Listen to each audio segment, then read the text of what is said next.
The Long Island serial killer case, it continuously brings up this former Chief James Burke. Well, who is this former Chief James Burke everyone keeps talking about? Let's find out. Hey, Mystery Crew, it's Mystery Girl with Missy, and I'm Missy. Welcome back. Thank you all so much for subscribing, your new subscriptions, and my subscribers that have been with me since day one. I truly appreciate all of the support. I also want to give a huge shout out to my moderators and my admins. Thank you so much for always being there, showing your support, and just being a huge part of this channel. I cannot thank you enough. Today, we are going to get into James Burke, but we're also going to get into Thomas Spada. There is a major connection. But before we do, here is our fair use disclaimer for any pictures I use throughout the video to show you who I am actually speaking about. And here is a trigger warning that is for some of the content that might be used. So guys, let's get into it. Chief James Burke was born in 1964 in Queens, New York. His father is George Burke, and his mother was Frances Locascio Toll. Please remember that last name, Locascio. He does have a stepfather who did pass away, and his last name was Toll, and that's where the mother's new last name comes in. He does have siblings. He has a half-brother, he has a paternal half-brother, and a paternal half-sister. So let's go back a little bit. We're going to go back to 1979, where former Chief James Burke meets the former DA, Thomas Spada. The 1979 murder of 13-year-old John Prius is a stain on the history of Suffolk County, Long Island. It was national news at the time. A young white kid with his whole life ahead of him, killed and trampled and left in the woods. Remember that, left in the woods. A young detective named Thomas Spada was under intense pressure to solve the mystery.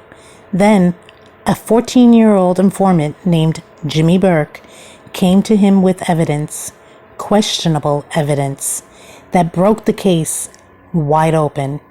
Now, this evidence that Jimmy Burke came up with was supposed to have been false from many people that have known about this case. The relationship between Spada and Burke bloomed after the PS case. Jimmy Burke looked up to Spada. He looked up to how people looked up to him, and he wanted that for himself. He wanted people to look up to him and to have power like his role model, Spada, did, how people looked up to him. So that's what got Jimmy Burke into criminal justice. Both grew powerful in law enforcement over the ensuing years. Spada rose through the ranks, eventually becoming the district attorney. Burke became first a cop and then ultimately the chief of police. Their reign, founded on a scandalous murder with a dubious resolution, was one of the extravagant corruption, bribes and coercing confessions, side deals, brutality, and graft. James Burke was 14 years old, a teenage boy, witness in one of Long Island's most notorious murder cases, the suffocation of 13-year-old John Prius from Smithtown. Burke testified that he heard admissions from classmates charged with shoving rocks down the throat of John Prius, suffocating him until he passed away. Thomas Spada was the head DA of the Prius prosecution. James Burke looked up to men as role models as he was growing up. His father and grandfather were New York City cops. Burke later served as the DA's chief investigator and commander of the Police Organized Crime Bureau that operates from the DA's office, so he was working with Spada. Spada said he recalled the 1980 teenage boy then as just a neighborhood kid, beginning his career in 1986 at the age of 22 as a patrolman in North Amityville at the height of its crack epidemic. Now, I want you to remember that too, because as time went on, people talked often of how James Burke was into cocaine and crack and other drugs and would attend cocaine parties out at the Oak Beach Association. So a lot of this from his early years continues on to as he grew up, became a cop, and moved on from there. And I'm going to go through a whole entire timeline now. But I want you to remember from this case how the boy's body was found in the woods. Because as time goes on and you start hearing of all of these murders, going back, my goodness, I have it traced back to possibly 1978. So which is a year before he testified. Now, if you put it all together, found in the woods, 1978, 79, 79, this boy was found in the woods. 78, this girl was found in the woods. It's all kind of odd how Burke was tied to this from the very, very beginning, and how as time continues, 1996, 97, and on, how these cases, all of the bodies are found in the woods. It's just my thought. I mean, could some of the earlier murderers have been Burke himself? Again, it's just my thought. I want to know what you think about that in the comments. I really, as I'm putting this all together, it's just kind of like, whoa, wait a second. This is a very similar MO. Yes, he was 14 years old. But could this have all been the beginning of it? And maybe the earlier murders were not Rex. Maybe Rex came into the picture later on. Maybe it's two separate things. Maybe they became friends and, as Burke, and maybe introduced Rex to these snuff films and what happens to a woman's body after they're murdered. Maybe it turned Rex on and Rex tried it, liked it, and continued on. It's just my thoughts, how my brain is kind of like spinning. But when I look at the big picture, big picture, all the way to 79, kind of makes a lot of sense to me. I mean, I could totally be off. 100% off, but it's just how my wheels are turning. And I seriously want to know what you think in the comments below. Let's get into the timeline. I'm going to try to go through this as fast as I can. Former Chief James Burke was born in 1964 in Queens, New York, and relocated to Smithtown, New York. His school was Smithtown East High School, which he graduated from, and then attended Suffolk Community College. After that, he went to the New York State Police Academy and was valedictorian and number 1 in the Suffolk County PD class of 1986. He graduated number 2 in NYPD's class of 1985, so that's for New York City. In 1985, he was January of 1985 to 86 is when he joined the New York Police Department. 1986, Suffolk County valedictorian for Suffolk County Police Academy, received 4 awards at graduation. At the time of his graduation, he was 21 years old. Now remember, he was 14 in 79 when he testified on behalf of Thomas Spada. 1988 to 1989, he had an affair with Heather Malone, who was a married woman. She was working for Burke as an escort, according to her husband. Burke denied all the allegations. Her husband testified to this in their divorce proceedings. In 1989, he was promoted to undercover narcotics squad investigator. During that time, it said that a lot of the evidence conveniently disappeared. In 1990, he testified again for the John Prius case. So the former case of 13-year-old John Prius went back to trial in 1990, where there was an arrest made. They were sentenced to 5 years to life, the two boys. In 1991, he was promoted to sergeant overseeing the 1st Precinct. In 1995, he was transferred to the 4th Precinct. He also had a month-long relationship with prostitute Loretta Rickenbacker, who is the woman that is spoke about when they refer to James Burke having a relationship with a prostitute who took his car supposedly home because she left her doors unlocked. When she got home, she removed his gun from his squad car and brought the gun into her house. Then it said that James Burke got, I guess, a ride to her house from one of his partners, showed up at the house, got his gun back, and at that time ended the relationship with her. In 2000, he was promoted to lieutenant.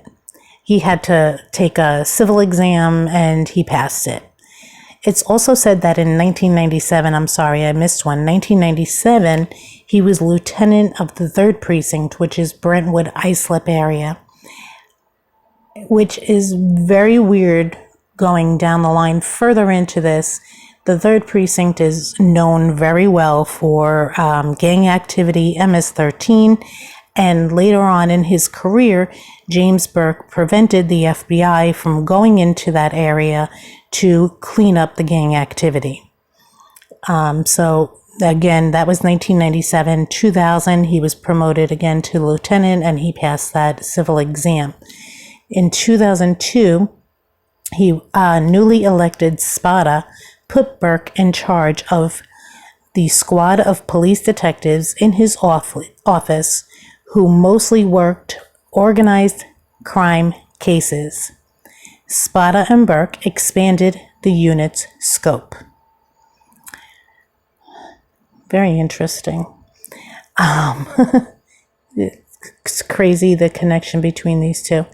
2003, Burke was promoted to captain. Weeks later, he was promoted to deputy inspector. 2004, he was named inspector, overseeing police detectives and DAs and DA investigators. In 2005, he was promoted to full inspector and commander of organized crime units. 2011, he was appointed chief of police by Steve Ballone at SPADA's request. Now, there's a lot in that because the former county executive Steve Levy was kind of forced out of office because he would not put James Burke into the office as chief. So SPADA and his partner McPortland got together and they found a way, like dirt on Levy, and kind of forced him into pleading guilty into a case and basically removing him from office, where Steve Ballone was next put in and made their boy James Burke chief. So I seriously question what was going on with Steve Ballone, but we'll get into a lot of that in either later on in this video or in another video. Also, in 2011, James Burke admitted to driving under the influence. He was driving drunk, hit a state-owned vehicle, and then left the scene of the accident with, I don't know if it was his partner or a friend. His name was Chris. They left the scene of the accident to avoid a DWI. In 2012, he pulled detectives off of a task force, which, guys, that's the Gilgo Beach murders. And also in 2012, violated prisoner rights, which is the beating of Christopher Loeb. We will get into that later in the video as well. In 2015, Burke resigned and was arrested and arraigned for obstruction of justice and violating the civil rights of Christopher Loeb. In 2023, after James Burke got out of prison, he was arrested for soliciting sex from a male undercover ranger at Bald Hill in Farmingville. So that is a quick rundown of the timeline and all the disgrace that Chief James Burke has brought to Suffolk County. And throughout the whole timeline, the person in the background is Thomas Spada. Now let's move on to the beating of Christopher Loeb in an interrogation room at a Suffolk County Police Department and the cover-up. This happened back in December of 2012. Christopher Loeb was 26 years old at the time, and he was breaking into about a dozen vehicles in the St. James, New York area at that time. He was a heroin user and I guess was selling the items for money to feed his habit. So he broke into James Burke's unmarked 2008 black GMC Yukon and stole the duffel bag out of it. Inside of it, there was porn, there was snuff films, there was, I believe it was his belt, and a bunch of other items. But of course, James Burke was worried about his porn toys and his snuff films that were in there. So they went to Christopher Loeb's house. So Burke arrives at Loeb's home with Bombace. Remember these names: Bombace, Hickey, and Alito. He arrives at his home. They go in to arrest Christopher Loeb, which Burke should not have been there because at this point, he's the victim of a crime. So he should not have even been at the house. So they go to the house, they arrest him, but during that, Burke removed his porn from the duffel bag while he was at Loeb's house. He removed it before crime scene photos were even taken. So they had no pictures of what was actually stolen in evidence because Burke had removed it. So this was all done at Loeb's home. After that, Loeb is arrested and he is brought to the 4th precinct, and he's still cuffed. And now he's not only cuffed, but he's got his feet in 6-inch chains. And so now he's cuffed and he's chained to the floor in an interrogation room at the Suffolk County Police Precinct, which was the 4th precinct, when Burke and other officers beat him down. They did not give him access to a lawyer for 3 days after his arrest, and police prohibited him for those 3 days from going before a judge. Now, the law requires a suspect to appear before a judge within the first 24 hours of being arrested. Now, guys, trigger warning. He had some serious, well, not serious injuries, but Christopher Loeb had a swollen eye. He had a scrape above his eyebrow. He was choked. Places of his body that were not shown in the mugshots were beaten, bruised. He was really beat down, and it was horrible. Detective Anthony Lito and 3 others gave him a beatdown, with Lito saying, quote, now this is quoted by 2 different people during the proceedings of the court trial. Some people say this was Burke that said it. Other people say it was Anthony Lito that said it. So I am not sure who actually said it, but I personally believe it was not Lito. I think it was James Burke. So during the beating, saying to Christopher Loeb, quote, "Have you ever been choked out before?" End quote. Then Loeb said Lito whispered in his ear while he was choking him, "I'm going to rape your fucking mother." Loeb said he passed out from being choked by Lito. Some say it was Burke that did this. Others say it was Anthony Lito. I have not been able to confirm because there's all different statements and I haven't been able to find the court record that actually shows it. So, Loeb said his beating lasted about 15 minutes when Chief Burke arrived and cleared everyone out of the room. Loeb said he grabbed him by the cheeks and squeezed his face, then punched him above his hairline. Loeb said he repeatedly requested an attorney, and Burke denied his repeated requests for an attorney. Loeb said he called Burke a name that pertained to the items in the duffel bag. He didn't say what the word was during court, but the word was perverted. So he called him perverted, and when he called him that, supposedly Chief James Burke went off. So Loeb stated Burke tried to deny the porn in his bag. In court, Loeb said, "No one will ever fucking believe me because I'm a convicted felon and dopehead." And this is what he was told while he was in the interrogation room. This is what the officers told him. This is not what Loeb is saying about himself. So remember, Burke removed a key piece of evidence from Loeb's home, which was the duffel bag items of the porn and the snuff films. Burke was said in court to have beat Loeb so bad that at one point detectives in the room begged him to knock it off.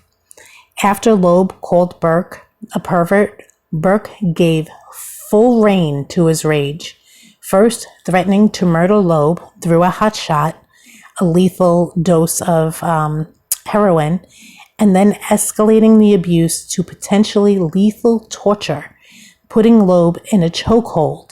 Some say Anthony Lito did this again. Some say that Chief Burke did it. I personally think it was Chief Burke. And this actually rendered him unconscious. So this is where the trial comes in for Spoda, Lito, McPortland, Bombayce, Hickey. I mean, I could just go on and on. There were so many that went to trial for this. Right at this point, James Burke went to jail for 46 months and then he was released on probation. Thomas Spoda is still in jail. He, I believe, got 3 years. And McPortland as well is still in jail. Now, remind you, Spoda is not a young man at this time. He's in his 80s. And one of the things he said is, you know, I don't remember the exact words, but he wanted to not die while in jail. So they formed backing to protect James Burke. And they got in trouble for it. So the cover-up that they formed, you know, the inner circle and the administration, as they referred to themselves as, the administration was, James Burke, Thomas Spoda, and Christopher McPortland. They were what they called their administration. In a way, it kind of reminds me of mafia activity that they were pulling off. And, you know, I actually did some deep diving and, you know, searched James Burke's background. And as I was searching for, you know, mother's name, father's name, you know, just information, I typed in what kind of car does James Burke drive? And during that time, a picture showed up. When I saw the picture, I kind of almost fell off the side of my bed, to be honest with you. I was floored. The picture was of a guy who was in the mafia, and his name was James Burke. Obviously not in the mafia because he was not Italian, but he was in charge of the Lucchese heist, which was the movie Goodfellas was based off of. That's how big that this was. So I kept digging and digging, and I didn't see any child named as James Burke. Okay, so I had no direct connection. But the mafia James Burke, he was a foster child. His mom was a prostitute and put him in foster care when he was very little, and went through the foster system, many different houses before he ended up with the family Burke. The mafia James Burke was known for having a knack to get away with things. He was known as one of the most dangerous masterminds the mafia had ever seen. He was Irish, so again, he wasn't an actual part of the family, but he was definitely a powerful man. So, like I said, I kept trying to trace this back, and I saw there was a forum that was talking about the same situation. I guess somebody else had seen it and maybe thought the same thing. And one of the comments there was that the mafia James Burke had a stepbrother, foster brother, whose name was George. And apparently they said that George, his wife, had an affair with the mafia James Burke, resulting in a child that they named George. And Chief James Burke, his father's name is George. I don't know if it's true. I don't know if the connection is there. The gangster James Burke was in Queens, New York. Chief James Burke was born in Queens, New York. His mom, her last name, like I said before, when I was, I told you, remember this last name. The last name was Locascio, and that is another mafia last name. So I don't know if there's a direct connection, if there's a connection at all. I don't know. But the way that these men acted, with the inner circle and the administration, and, threatening people's lives if they spoke about the beating of Christopher Loeb, taking away careers, telling them that they would be done. What was done to a lot of these officers, they literally feared working in Suffolk County. They spoke out during the trial that, they were afraid. They were literally afraid for themselves and for their families. So, I just wonder, is there some form of a mafia background connected to James Burke? It doesn't have to be the mafia guy, James Burke, but that picture that, you looked at and are seeing, it really looks, like they could be related. To me, they look familiar, like similar. They have similarities. When they talked in the administration, they would say, if you crossed Burke or if you crossed one of them, you crossed them all. They will destroy you personally, financially, criminally. They will go after your family. They know no bounds. So, it really, truly makes me think of mafia activity. Like I said, I don't know for sure. This is just something that, again, I put together myself. And obviously I wasn't the only person because other people were talking about it as well. People feared their fate when it came to James Burke, Thomas Spada, and Christopher McPortland. They literally feared it. They feared their fate. They were told that if they didn't cover up the situation, they would have a similar, treatment or punishment as John Oliver. That if you ever crossed Burke, they basically put the fear of life in other officers. They said if you guys don't, tie the line and keep the line going, we're going to alleviate you.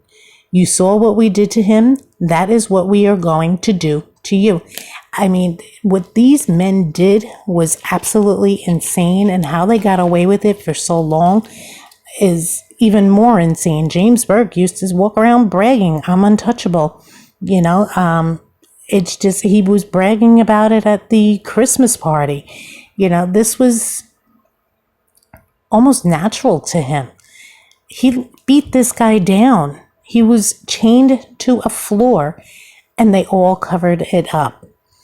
So, guys, I could go on about this forever. This video is already extremely long. So let's move on. Former District Attorney Thomas Spada. Let's move on. Like I said, I could talk forever about that. So Thomas Spada was born in 1941. And he resigned November 10th of 2017. In 2020, which was June 10th, he was actually disbarred. He was indicted on federal charges of obstruction of justice in the investigation of Chief James Burke. Spada was found guilty and sentenced to 5 years in a federal prison and fined $100,000 on August 10th of 2021.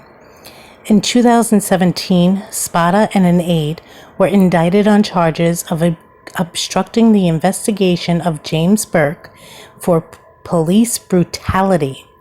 He lived in Mount Sinai and is married with children. Spada groveled to the judge, stating, "I hope not to die in prison alone." So, like I said, Spada, James Burke, McPortland, Leto, Hickey, and the list goes on and on. They all covered up the beating of Christopher Loeb. So in the 1970s and the 80s, he was a Suffolk prosecutor under District Attorney at the time, Patrick Henry. 1979 was the first time he met 14-year-old James Burke. He was a prosecution witness in the murder trial that Spada was trying. We went over that earlier. Spada was a mentor to Burke throughout his police career. In the 1990s, Spada represented Burke successfully in a misconduct case. He also, that was the case where he lost his gun to the prostitute that he was dating at the time, James Burke. Burke, Spada, and McPortland referred to themselves as the Inner Circle in the county's law enforcement structure, and for the three of them, they were known as the administration. The Inner Circle involved Hickey, Leto, and the other gentlemen that were involved in this. I don't even like to call them gentlemen, but I'm trying to be nice. November 2021, Second Circuit denied a request from both Spada and McPortland to remain free on bail while their appeal was going in process. In December 10th of 2021, both surrendered at separate federal prisons. At this time, Spada is in the Danbury, Connecticut prison, and McPortland is in Beaumont, Texas prison. The jury said Spada had abused the power of his office. That climate of intimidation and fear really had a crippling effect on the Suffolk County government. Steve Ballone, who put James Burke in office as chief. Like I told you, he received a letter from SPOTA recommending that he put James Burke in position of chief. So he did, after even receiving letters of Chief James Burke's history, which, if I remember right, came from not Tierney. Oh, geez. Why can't I remember his name right now? I can't remember his name, but when I do, I'll tell you. But Balone went to SPOTA's office in Hauppauge to hand deliver a letter asking for the DA SPOTA to resign in 2016 for violating his sacred oath and using his position as the top law enforcement officer of the county, saying, "Tom SPOTA, you must resign from office." SPOTA outright refused. SPOTA said Balone had a personal vendetta against him because he investigated and prosecuted people close to the county executive, including a childhood friend. So what SPOTA actually did was he had one of the inner circle tap Balone's office. And I mean, what they did was crazy. They would spy on people. It was just insane what they would do. Again, like I said, it just absolutely gives me mafia vibes. And maybe I shouldn't be saying that, but it does. It gives me mafia vibes. These guys, what they did was absolutely insane. So, they truly made people fear them. I mean, Christopher McPortland, James Burke, Thomas SPOTA, they had all of these guys over, in their control. And, I don't know if some of them liked it because they felt part of the crew, they were part of the in crew, the top guys. But what they did was absolutely insane. Like Kenneth Bombase was, he was one of the guys that were in the, the inner circle. And he literally said that he feared his fate. Most of them did. They were afraid. And, these men just continued to put fear in people. This case got covered up. It got opened again later on, a couple of years later. And, luckily they went to court. These men decided to open their mouth and speak. And they served their punishment. Why James Burke didn't get more of a punishment, I don't know. Like, I still feel like he's being protected. Like, why did, my opinion, my thoughts, why did Thomas SPOTA and McPortland get more of a jail time than James Burke?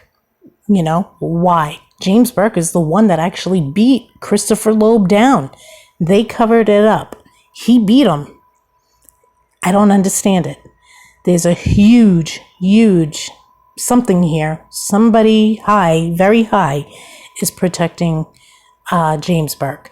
And that's what leads me to that picture that I showed earlier and those thoughts that I had earlier. But again, those are just my thoughts.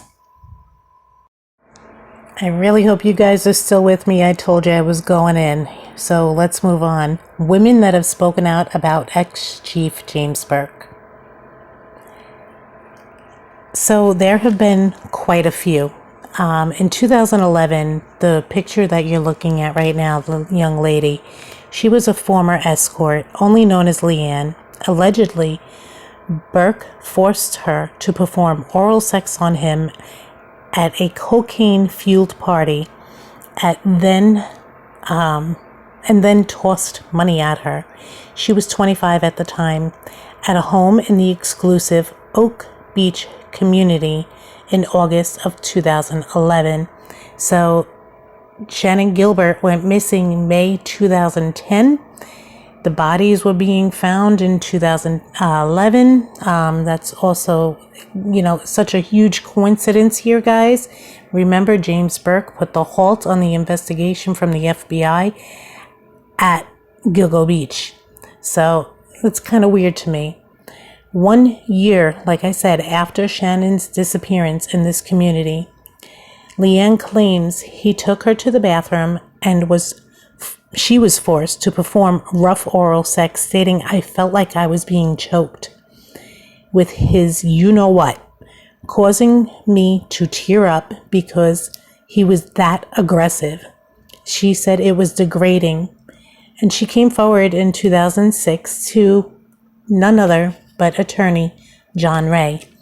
And there have been 2 others that came forward, no names. They said that different times, different instances, they had gone on a date, I guess, with James Burke. And during that time, he actually tried to choke both of them out. Now, they weren't together. This was at 2 different times. And then you have the woman that he had the affair with when I went through the timeline in the beginning, whose husband stated that his wife was an escort for James Burke.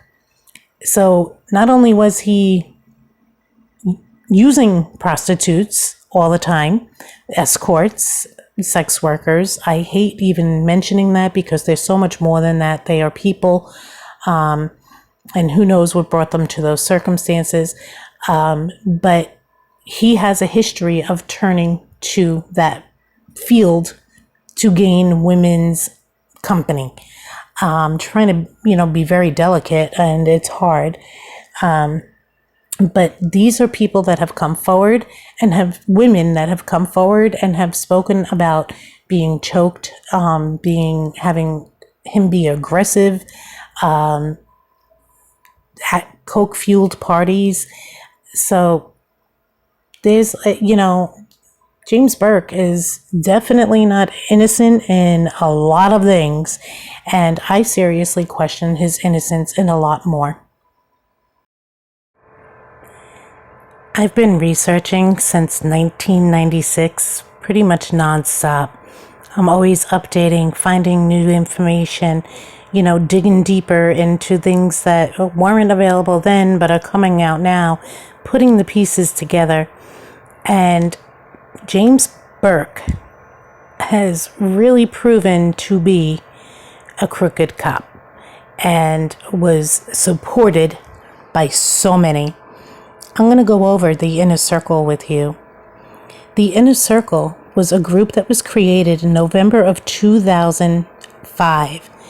And so they were together before the incident happened with Christopher Loeb. This included 9 members: William Madigan, Chief of Detectives; James Hickey, Lead Criminal Intelligence Unit; Tom Spoda, District Attorney and also the moniker of the group; Chris McPartland, Spoda's top assistant and top deputy; James Burke, Chief of Police; Russ McCormick, Union Official; Kenneth Bombase, Detective; Anthony Lito, Detective; Michael Malone, Detective; James Hickey, I believe I mentioned him already. Yes, I did. But James Hickey, Detective, 3rd Lieutenant, and Cliff Lent. The members of the Inner Circle would destroy enemies financially, personally, and professionally, even going after a target's family. As the group saw it, if you crossed one, you crossed them all.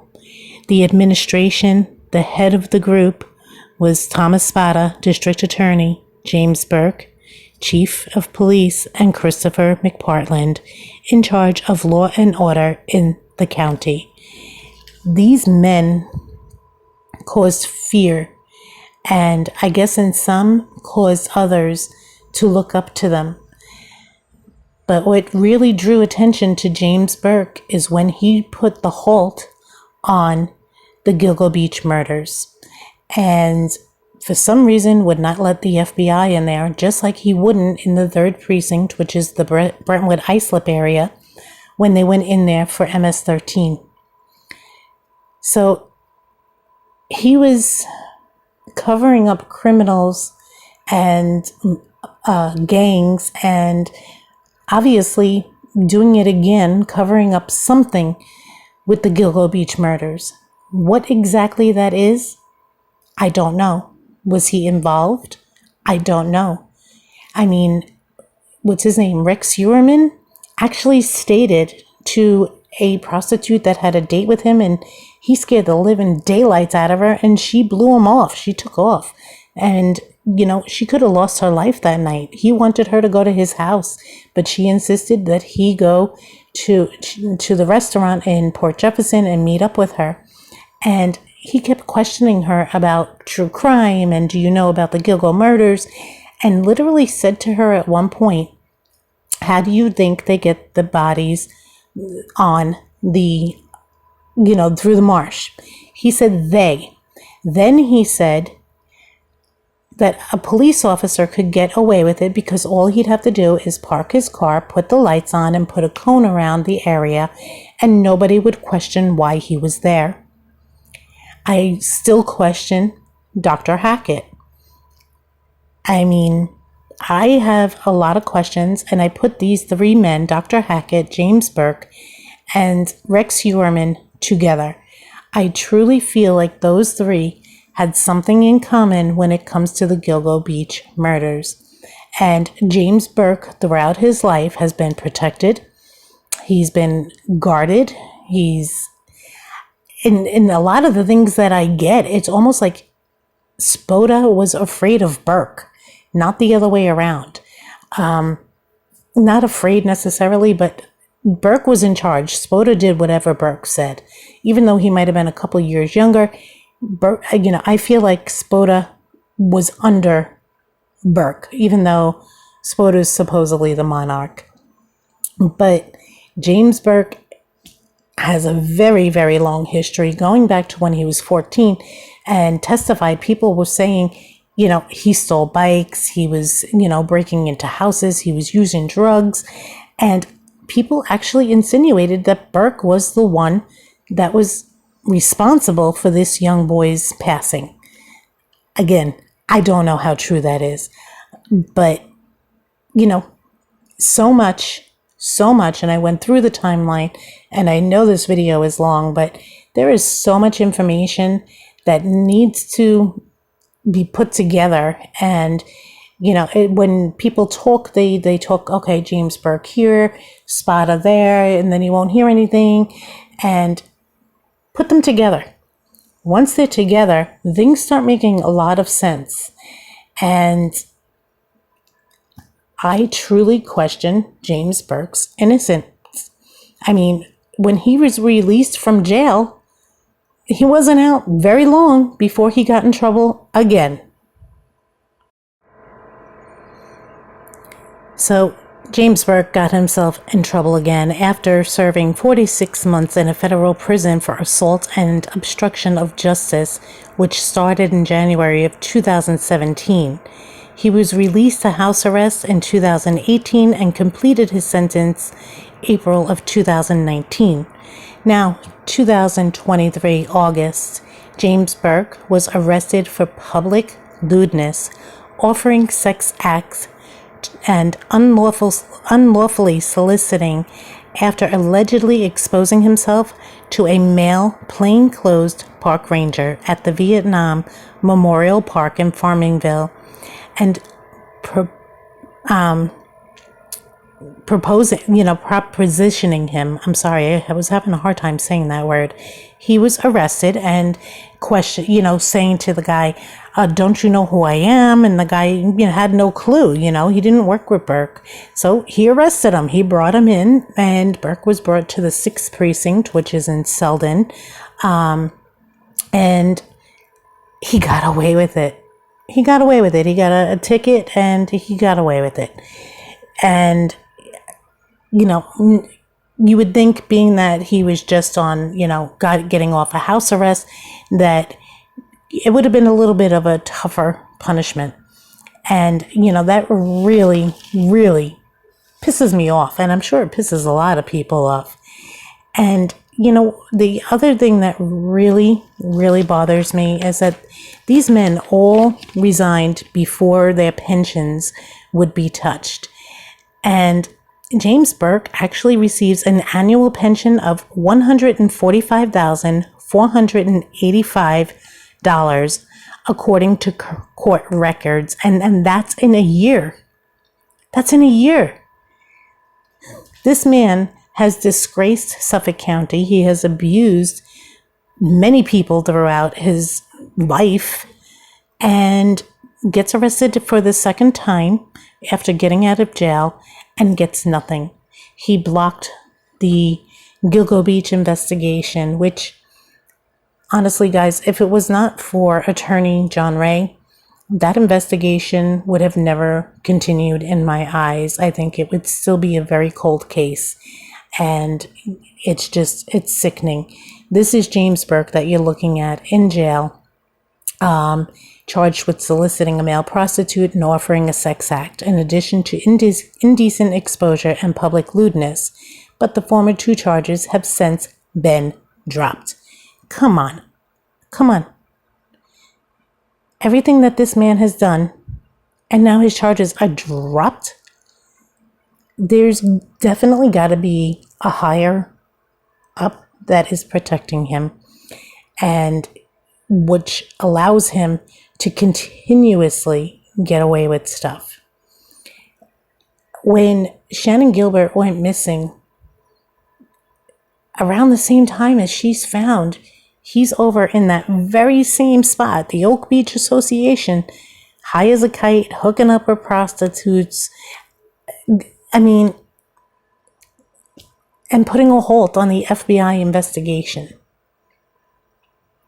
If it wasn't for Rodney Harrison, who put together the task force, would those women have, the three women that have so far of the Gilgo Four, would they have a name to a possible suspect of the person that took their life? There's just so much that needs to be questioned here. As time goes on, we will see what the future will bring.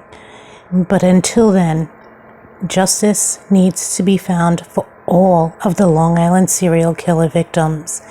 And I'm very thankful that this man is no longer in office to be able to aid in that all being held up. But throughout the whole entire situation from 2010, 1996, possibly before, there's been one constant, and that is John Ray. John Ray has never given up. So I want to say thank you, Attorney John Ray, for all you do for all of the victims. And please don't give up on them. Guys, this is Mystery Girl with Missy. This was a long one, a lot of information. I truly appreciate you sticking with me. Don't forget to hit that like button. Get this video out into the algorithm. And don't forget to subscribe if you're new here. And again, thank you for all your support. And remember, every day's a mystery.